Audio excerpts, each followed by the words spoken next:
السلام علیکم، آپ دیکھ رہے ہیں کہ نیوز ایچ ڈی میں ہوں کرن خان۔ چلتے ہیں آج کی اہم خبروں کی طرف۔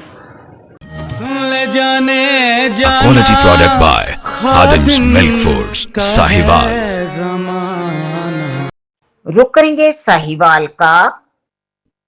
ساہیوال میں تھانہ غلہ منڈی نے پولیس نے نابینا شخص پر ہی مقدمہ درج کر دیا۔ نابینا شخص محمد بخش کمسن پوتے کے ہمراہ گھر جا رہا تھا کہ بچوں کے درمیان جھگڑا ہوا جو بعد ازاں سنگین تنازع میں تبدیل ہو گیا۔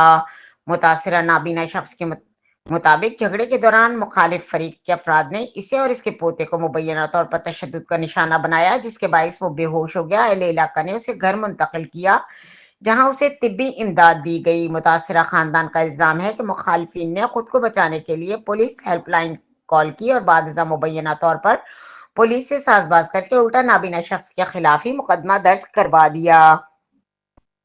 نابینا شہری کا کہنا ہے کہ متعلقہ پولیس افسران نے نہ صرف جھوٹی ایف آئی آر درج کی بلکہ بعد ازاں گھر آ کر انہیں سنگین نتائج کی دھمکیاں بھی دیں۔